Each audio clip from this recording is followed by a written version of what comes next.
Hey guys, welcome back.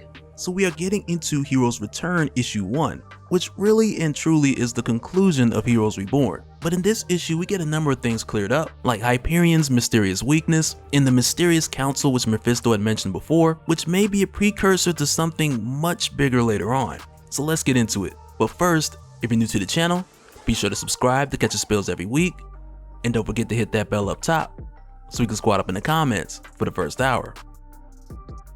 Alright, so before we get into Heroes Return, I wanted to get into a bit more of the backstory of Phil Coulson and the road leading him into this narrative, because when Heroes Reborn had first began, it had more or less just hit the ground running without much of any references to Avengers Volume 8, which I already pointed out on the Heroes Reborn playlist, but to clear it up a bit more, I wanted to jump back to Deadpool issue 31 so that we could tie together the recent story of Phil Coulson's hatred for the Avengers. Because back in Volume 6 of Deadpool issue 31, Gerry Duggan had given us this narrative which takes place before Secret Empire issue 0, to where at the time your Cosmic Cube Cap, he had called in Deadpool to kill Phil Coulson, who had discovered at the time that Steve Rogers wasn't exactly who he had claimed to be. And even though Coulson didn't have like the full story, because that would have been a huge spoiler at the time, but he had enough to compromise what was in the works, and he was getting ready to blow the whistle. And with Cosmic Cube Cap calling in Deadpool to pull this off, it was one of those things to where Deadpool, on one hand, he didn't really question Captain America because that was his hero, and he convinced Deadpool that he was doing a service for his country.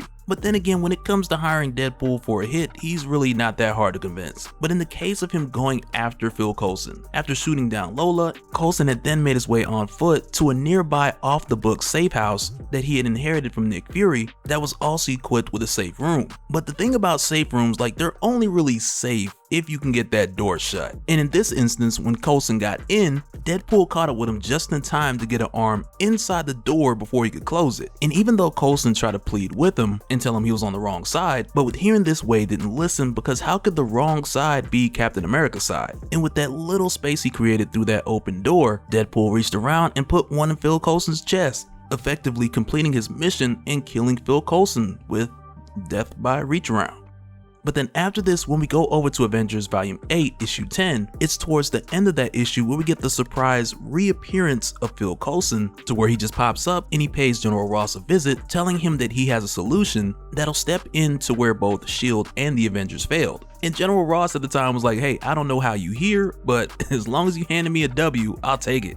But with this pop-up return of Phil Coulson, this is where we initially got the introduction of the Squadron Supreme as the Squadron Supreme of America. And as far as the details of Coulson's deal with Mephisto, those would be later unpacked over the course of time. And as far as like what we know from this moment throughout the rest of Avengers Volume 8 up until Heroes Reborn, I've already just sprinkled those details throughout the Heroes Reborn playlist, but even still, I just wanted to go back and add a bit more context for those who were either asking how Phil Coulson died or where this really started.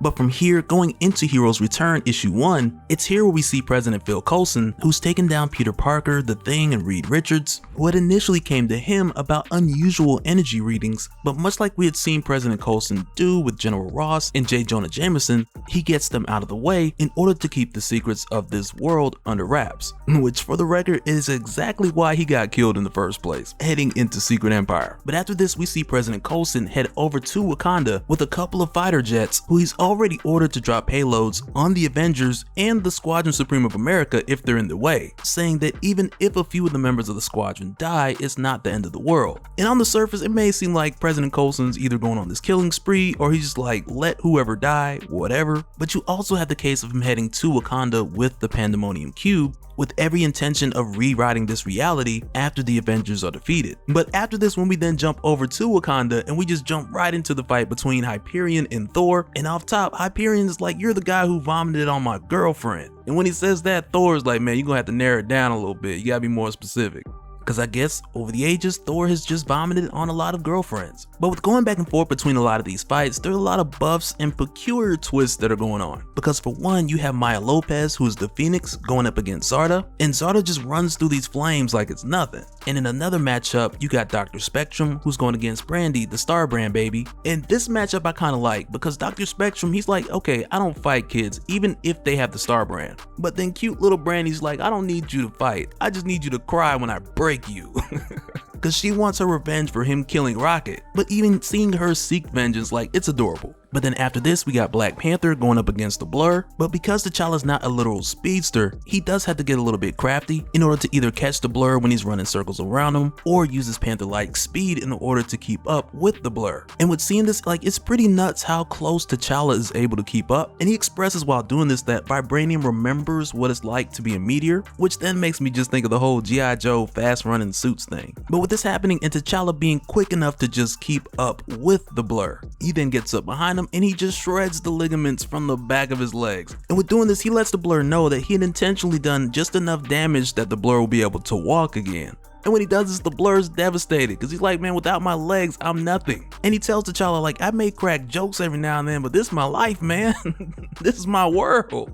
But then, like, on top of that, like, with him saying this is my world, it leans into the idea or the concept of these guys fighting to keep this reality the way it is. And as we take a look through all the different matchups, it's here where we get Blade versus Nighthawk, and with the way that Blade talks to Nighthawk, it sounds like he's talking to Batman. Because Blade tells him, like, I don't see why all your other teammates are afraid of you, and he tells him he sounds like a rich kid who just bought himself a rep, and that he probably just had one hard day in his life and just never got over it, versus someone like Blade who has had every day of his life hard for the past 100 years. But then on top of this, you also have Captain America, who's on his flying Wakandan bike, and he gets word from T'Challa that President Coulson is inbound with 2 fighter jets. And when he sees him, he tells the others that this guy's not truly the president and that he's gonna handle him himself.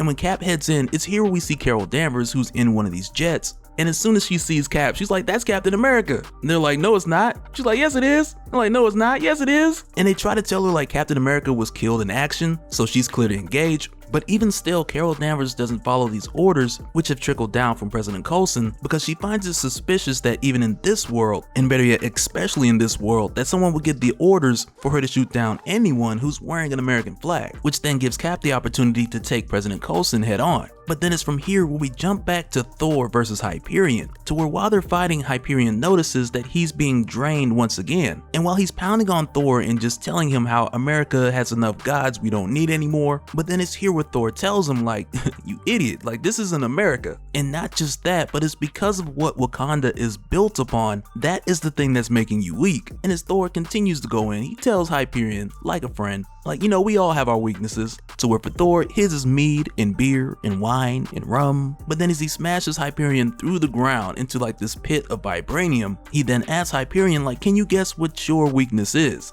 But then it's right after this where we then jump over to Brandy, who just destroys Dr. Spectrum's power prism with the Star Brand. And with his power prism destroyed, he's now useless. And because of that, he just curls up and cries, which is exactly what Brandy wanted. But then just after this, when we go over to Maya Lopez, who is struggling up against Zarda, and mind you, Maya is the actual Phoenix, like the actual host of the real Phoenix. So that alone kind of tells you how powerful this Pandemonium Cube is, with it buffing this team to that extent. And an argument can also be made like if the Phoenix had a different host, then it could have been used in a more substantial way, because Zarda beating the Jean Grey of this world, like, that don't count. But an argument could be made that a different host might have done more, but on the flip side, we have seen the Phoenix Force take pushback from things like chaos magic, so it could go either way here. But regardless, Maya says she needs some help. But as we jump through all the different matchups, Nighthawk tells Blade that he knows who he is, which immediately lets Blade know like, okay, like you remember how it's supposed to be. And Nighthawk more or less tells him like, yeah, I figured it out, cause I'm Nighthawk. And with saying this, he leaves a Hawkerang in Blade's chest and he kicks off of him into a flip, just shocking the mess out of him. But from here, when we head back up to the sky with Captain America versus President Phil Coulson, it's here where we see Captain America realize that President Coulson is doing this with some hellish version of the Cosmic Cube. And with seeing this, like it's here where Coulson has this villainish moment and he tells Cap about how the world has seen so much chaos since heroes like him and the Avengers, who he also calls the world's most overrated heroes. But for Coulson, who never wanted to be a hero, he had instead just replaced the Avengers with heroes that he had thought to be more majestic than what he says the Avengers could ever be. But for Coulson, who didn't want to be a hero, he took the position that he believes that everyone dreams about, which is the guy with the power to change the world in the palm of his hand. But in the middle of him giving this speech, he's clipped by Carol Danvers, who more or less just radios back like, oops, didn't see the guy. But as far as Maya, who was asking for help going up against Zarda, she then gets help from Brandy, and together they use the combined force of the Star Brand and the Phoenix Force to take Zarda down. And with doing so, Maya makes the reference that both the Phoenix Force and the Star Brand, they go way back, which is kind of like a shameless plug for Avengers 1 million. And from there, jumping back to Thor and Hyperion, like Hyperion is still swinging, and even at this point with him being weakened, he has enough strength to punch Thor into the clouds and out of the fight for a minute. And when this happens, we then see Blade, who's still coming after Nighthawk, but before he can do anything, he's zapped by Hyperion, who then hovers over to Nighthawk with the Batman Superman silhouettes. Man, I can't help it. And on top of that, Zarda looks like she just got the Zack Snyder headbutt. But the thing is, like, in this moment here, like, they talk about Hyperion's weakness, which is vibranium, and we kind of picked that up already. But then on top of that, we then find out that the vibranium is supposed to be fragments of his home world, which is nuts, but he has been crafted around the whole Superman thing, so it makes sense. But also, in addition, like we talked about before, with both Nighthawk and Hyperion having their differences, which for the most part were over Zarda, but it's here where they more or less put them to the side and they're like, hey, we're gonna do whatever it takes to keep this world intact. But then T'Challa just jumps into their moment and he tells them that he's not gonna let that happen. Not here, not while the Black Panther lives, which really felt like a Black Panther, as you can see, I'm not dead moment. But this is then interrupted by Captain America, who's been falling for the past 5 pages, which is also thanks to Carol Danvers for swooping in for the assist. But the way that this kind of fell in together, it played out nice, because with Hyperion being weakened by Wakanda for one, and then tussling with the Black Panther, who's in a vibranium suit on top of that, which just leans on his weakness even more. But right after Captain America crashes down, he then rushes towards him and he socks old Hyperion on the jaw, just knocking him out cold with that vibranium shield, which I feel like was that mysterious weakness that we were trying to figure out in Heroes Reborn issue 2, because long exposure to vibranium, it is a thing. But from here, Maya and Brandy, they use the Phoenix Force and the Star Brand to go after the Pandemonium Cube, and with doing so, trusting these primordial forces to handle the cube and set everything back the way it should be.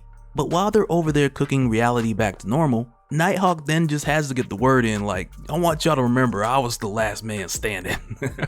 Like, he really tells them, like, he wants them to remember that despite everything you did to stop us, in the end, I was still standing.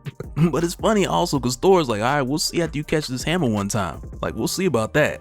But in the case of President Phil Coulson, who survived the crash, he reaches out from the burning car reaching for the Pandemonium Cube, and while doing so, crying out to Mephisto like he did everything that he was told and it didn't work, but as this happens, he's incinerated and everything just fades to white. But with this happening, everything's then set back to normal, everyone's back at Avengers Mountain, and I mean everything's almost back to normal because now Brandy, she has the potty mouth after hanging around Rocket for too long. But after seeing this, we then make our rounds to the Squadron Supreme of America and seeing how they're coping with this world. And in the case of Hyperion, he goes to check on Peter Parker, who in Heroes Reborn was his close friend, but now that everything is fixed, when he goes to the Daily Bugle, he sees Spider-Man instead. And with seeing this, Hyperion then just flies off like, you're not the guy I used to know. But within this reformed world, there's no sign of Phil Coulson, and as far as the rest of the squadron that have been taken into custody, with the exception of Nighthawk, the evaluation has been made that these guys were just pawns. But out of everyone, the Blur and Dr. Spectrum, like, they've got it the worst. And it's almost like they've gone through desperation and just drifted into insanity. And especially the Blur, man, like he is begging and pleading to be sent back. While Zarda, she's just flipping tables and fighting as usual. But then last but not least, when we get to Nighthawk, who also isn't ready to let go, by the way. And he's still convinced that the world that they came from, that it wasn't a mistake, because he says that world made sense, and the world will make sense again, even if he has to make that happen on his own. And like with seeing that, either look out for that guy becoming a villain, or later coming to his senses and becoming Marvel's Batman. Or not. Like Marvel about to throw him to the bottom of the stack. But after this, like when we see the cube, the Pandemonium Cube, go back to Mephisto, we then get a glimpse of Phil Coulson paying the price for failing Mephisto. But then also here, when we see Mephisto speaking off of this ledge, and he says that all of this was about showing what the power of one Mephisto could do. And if it got that crazy with just one, imagine what 615 more could do. And it's here where we get the reveal of the council that Mephisto had mentioned before, which is the Council of Red, to where in total you have 616 Mephistos, 616, interesting number. But after everything throughout Heroes Reborn and Heroes Return, he says this was about bringing them all together from across the red gulfs between hells, and just making the example of what one could do to show the others. And with seeing this, like who the hell knows what's gonna happen now? And so now real quick, I want to give a special shout out to all the patrons. Thank you guys for all your support. And for anyone who's new here, who wants more information on how to support the channel, I got a link below so you can go to patreon.com/dopespill.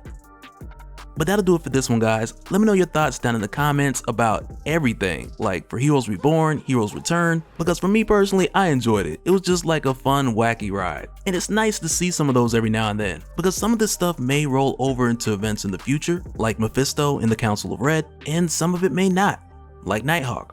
I got my money on Nighthawk. It's not gonna happen. But let me know your thoughts down in the comments below, and we'll do it again on the next one. Alright, later.